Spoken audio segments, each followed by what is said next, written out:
When I tell people that Ted is our miracle baby, it's not usually the story they're expecting to hear. In February 2015, Ted was almost 7 months old, and he started doing a very peculiar thing with his head.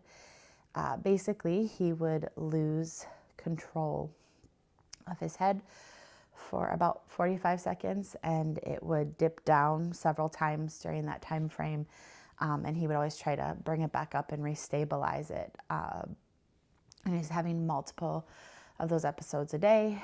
The part that was really terrifying is his look in his eyes after those happened.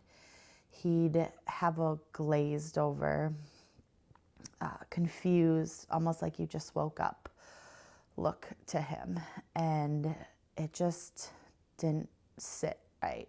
No parent ever wants is to get that phone call from a doctor in Fargo telling you you have to hurry down your son because what he's seen on that EEG is not good.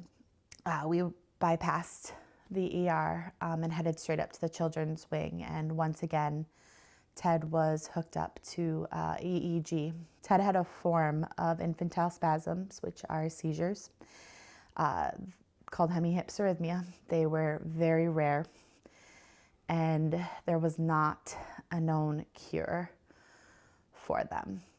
It was usually a lot of in and out of the hospitals throughout their childhoods, and we had a long path ahead of us is kind of where he was leading us.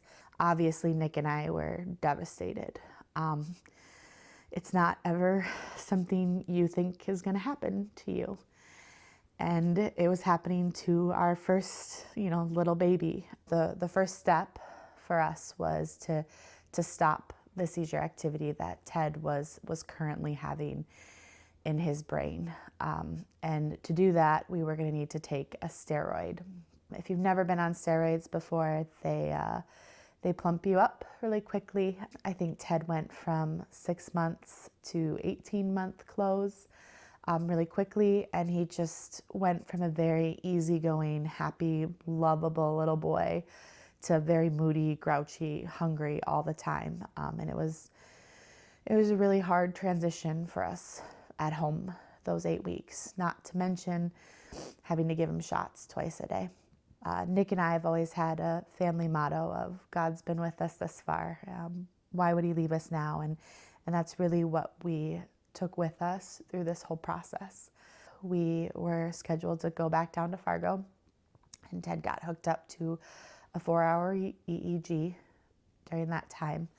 We were very aware when we walked into that doctor's office after the EEG that he was probably going to see some continuation of seizure activities, and we were hopefully going to have a new step in our process to go with Ted.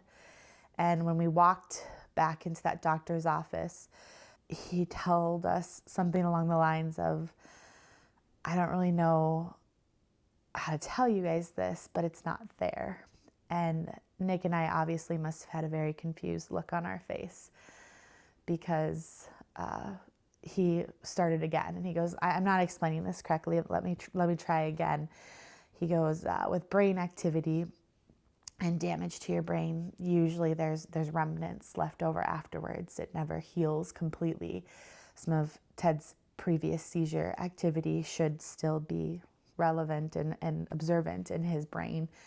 And not only at that moment was Ted not showing any current seizure activity, he also couldn't see any remnants or damage from any of his previous seizure activity either. In that moment, we all just sat there in awe and staring at this little 7-month-old that was playing on the ground with toys.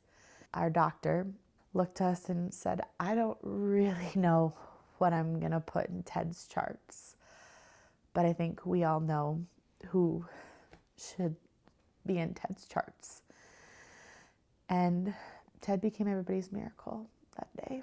He has had no relapses with seizures. As a 9-year-old boy, he's completely healthy. He doesn't have any of the typical things that most kids see with this type of disorder. He was healed that day. And every once in a while when he walks into a room, you kind of just get overcome with that awe of, he's my miracle baby, and I'm his mom, and I get to tell his story. I don't think I'll ever question again whose hands he's in and who's holding him. And someday he'll get to tell his story too.